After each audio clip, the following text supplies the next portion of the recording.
Well, as he does every Wednesday, and we certainly love him for it, joining me now is wordsmith extraordinaire, the wonderful Kel Richards.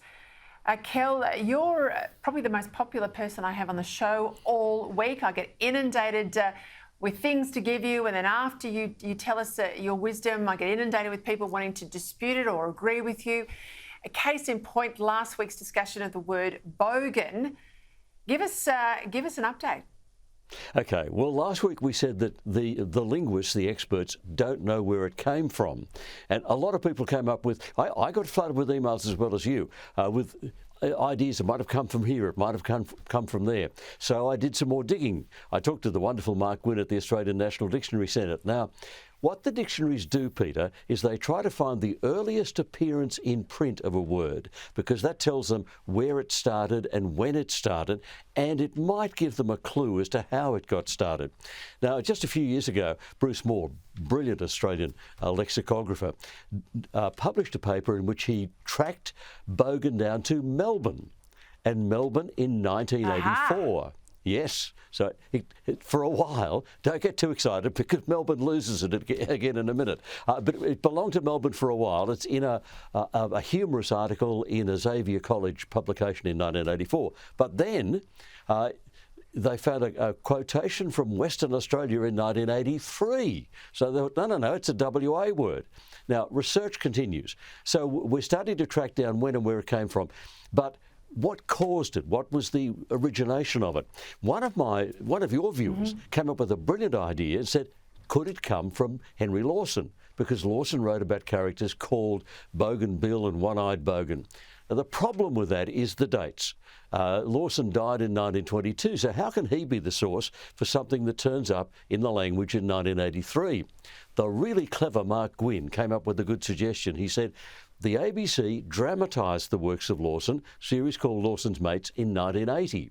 Maybe someone in Western Australia saw that in 1980, discovered the bogan characters. Now, this is just all guesswork. We don't know for certain.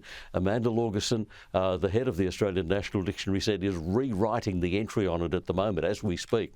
So, but we're getting a bit closer, I think. We are. Someone said to me it comes out of Queensland, and it's an amalgam of people who lived in Beenleigh and Logan, bogan. I don't know if that's true. I'll throw that one into the mix as well. But come back to us because there's a lot of interest in this one. I've got two words where people are wanting pronunciation arbitration from you. The word, I say data. I know a lot of people are now following the American on data. And the word Caribbean, as I would say it, or perhaps the American Caribbean.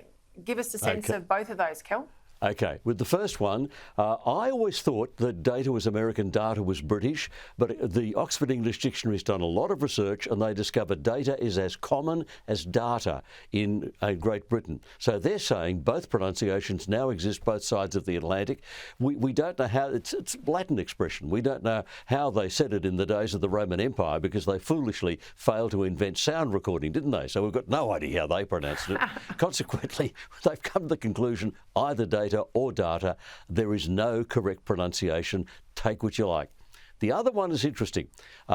Definitely Caribbean, as you say it, is the British-Australian pronunciation, and the Americans Caribbean.